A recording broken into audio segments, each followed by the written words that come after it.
또 하나 팁을 말씀드리면 구형 아파트 같은 경우에 이제 그 매입을 하게 되면 화장실이 되게 문제가 되는 경우가 있어요. 화장실 보면은 이제 그 세면대가 이렇게 일자형으로 예, 돼 있는 경우 있는데 네네. 저는 그거 다 제가 잘라내가지고 그거 그 관리사무소에 버리면 3,000원 스티커 붙이면 버릴 수 있거든요. 그렇죠. 버리고 세면대 이쁜 걸로 해서 이제 딱 놓는데 와 그것만 해도 분위기가 맞습니다. 네. 그리고 또 욕조는 제가 사실 그 전문가 아니기 때문에 철거하고 거기다 방수까지 하기에는 너무 시간이 오래 걸리고 요즘 코로나 때문에 욕조를 오히려 좀 많이 사용하는 경우도 있어요. 대중 그 목욕탕 안 가고 그렇죠. 네. 욕조 코팅제가 있습니다. 그래서 이렇게 타일 그 페인트처럼 욕조 코팅 할 수 있는 그런 이제 페인트가 따로 나오는데 그것만 한번 시공해도 한 제가 그때 3년 정도는 진짜 새 것처럼 그 욕조를 쓸 수가 있어요. 그래서 그런 식으로 저는 계속 이렇게 그 고민하고 어떻게 하면 공실을 줄일 수 있을까 계속 그 고민을 하면서 발전하는 거기 때문에 임대인이 얼마만큼 그 자기 이제 임대 물건에 관심을 가지느냐에 따라서 공실은 분명히 최소화할 수 있습니다. 네. 그래서 여기서 조금 더 이렇게 우리가 더 나아가서 아까 말씀하신 대로 저도 이 책을 보면서 놀랐던 것 중에 하나가 직접적으로 이제 도배장판 시공한다고 방금도 설명해 주셨는데 이게 사실은 이론적으로나 실제적으로 임대인이 도배장판 시공을 하면 아까 말씀하신 대로 능력이 되고 공실률도 줄어들고 우리가 다 이론적으로는 알고 있는데 저도 이 부분에 대해서 초창기의 시도를 저도 해봤었거든요. 맨 처음에.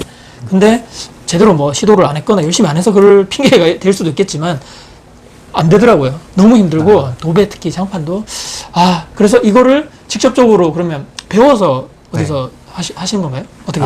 우선 그러면 제가 이제 좀 시행착오 겪었던 거를 이제 시행착오를 좀 줄일 수 있는 방법을 좀 팁을 알려드리면, 네네. 저는 이제 처음에 했을 때 저희 그 화장실에다가 분무기로 물을 뿌려가지고 신문지를 연습을 한번 해봤어요. 붙이는 연습을. 그런 식으로 한번 이제 감을 잡아보고, 그리고 이제 처음 도배를 만약에 시도하는 분들한테 그 가장 추천드리고 싶은 건 요즘에 인터넷으로 풀 바른 벽지를 이제 팔거든요. 풀을 아예 발라줘가지고 이제 팔아요. 근데 도배를 처음부터 방 뭐 2개나 3개를 자기 혼자 다 할 수는 없어요. 저도 그렇게 이제 처음부터 그렇게 하진 않았고 방 하나, 작은 방 하나. 그래서 이게 이제 풀 바른 벽지 같은 경우에는 그 벽지 시공을 하는 게 유튜브에 많이 나오기 때문에 그렇죠.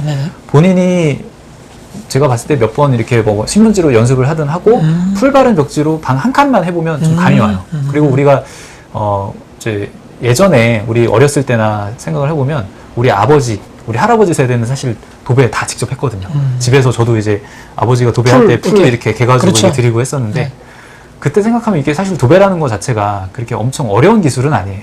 왜냐면은 천장 같은 경우는 저도 이제 그 천장도 지금은 하지만 천장은 좀 연습이 필요하지만 벽지를 한 칸, 이제 방 한 칸, 2칸 하는 거는 그 연습으로 충분히 할 수 있거든요.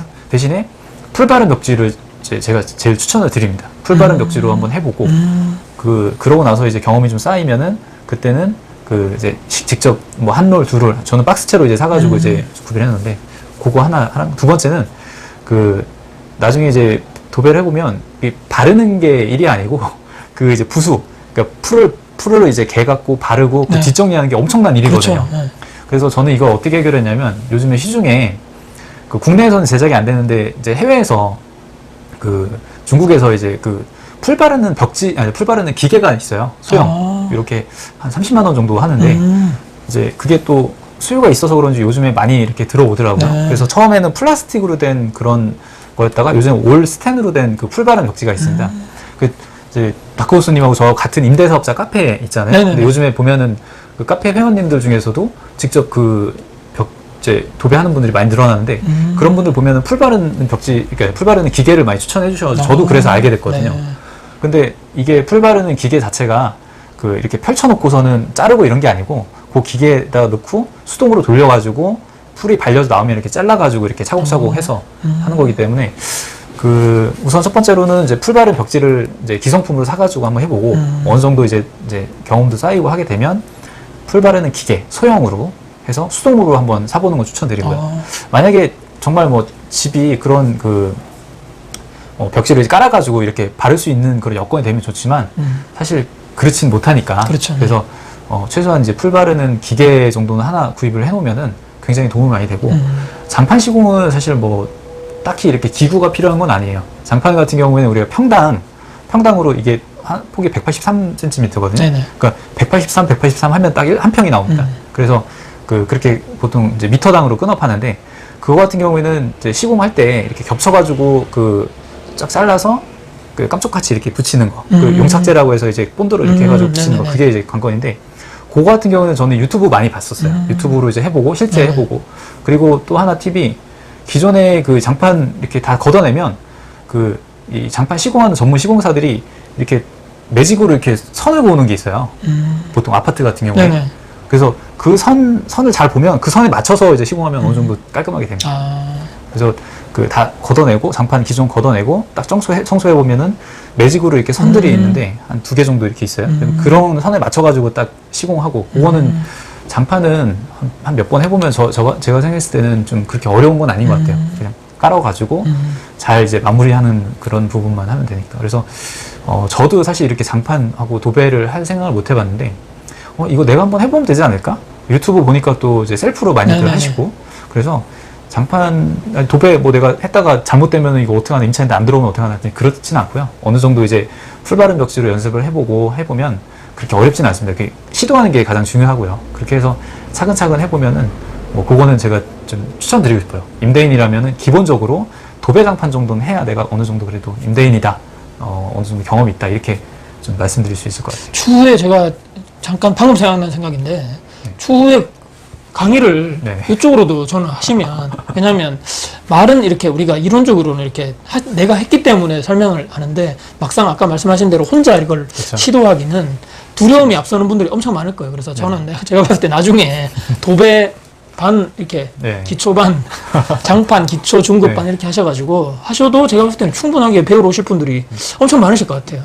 무자격일 텐데 사업화를 하셔가지고 또 다른 현금 흐름을 창출했으면 좋겠고 항상 그 소송에 대비하라는 내용이 있습니다. 소송 별로 겪고 싶지 않지만 임대사업자로서 또 어쩔 수 없는 상황이 또 벌어질 수 있는 이런 상황에서 뭐 내용 증명이라든지 소송 관련돼서 혹시나 경험 사례가 있으실까 해서 여쭤봤습니다. 저는 이제 개인적으로 소송 경험이 있습니다. 소송을 제가 이제 직접 소장도 만들어가지고 법원에 제출해서 그 법원 2번 출석해가지고 승소. 다행히 또 상대가 또 이제 그 법원에 참석하라고 하면 무조건 가야 되거든요. 어쨌든 가야 돼요. 그거를 안 가게 되면은 이제 괘씸으로 되나요? 바로 그냥 이제 2번 출석을 안 하게 되면 바로 승소입니다. 법률계에서는 이게 출석을 안 하는 거를 쌍불이라고 하더라고요. 불참 2번 하게 되면 무조건 쌍불이면 무조건 이제 승소를 하게 됩니다. 근데 이게 사실 임대사업에 대한 이제 소송은 아니었고요. 저는 이제 저희 윗집하고 누수 관련이 있어가지고 그것 때문에 제가 이제 경험상 한번 해봤어요. 제가 이제 한번 소송에 대해서 이렇게 어떻게 할 수 있을까 해서 제가 소장도 만들어보고 소증이라고 하는 증거도 다 채집을 해가지고 이제 한번 해봐서 승소 경험이 있는데 우선은 임대사업을 하면서는 이제 소송으로 가는 경우가 많지는 않아요. 그렇죠. 저도 이제 제 책에도 내용 증명까지는 이제 양식을 아예 만들어 놨습니다. 바로 사용할 수 있게. 근데 내용 증명 숱하게 많이 보내봤죠.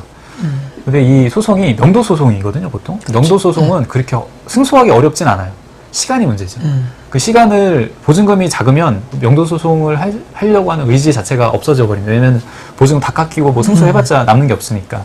그래서 이제 소송 자체를 그래도 소송에 대비하라고 하는 이유는 명도 소송이든 어떤 소송이든 이제 그 경험을 해보면 내가 임차인한테 보냈던 문자 하나 그리고 그 내용 증명 하나가 나중에 소증이라고 하는 이제 소송의 그 증거가 됩니다. 그래서 임대인이 이렇게 그 임차인한테 뭐 월세에 대해서 독촉도 하고 이렇게 노력을 했음에도 불구하고 이 임차인은 그거에 응하지 않고 이렇게끔 나오기 때문에 법원의 판결을 통해서 내가 이 임차인을 내보내겠다.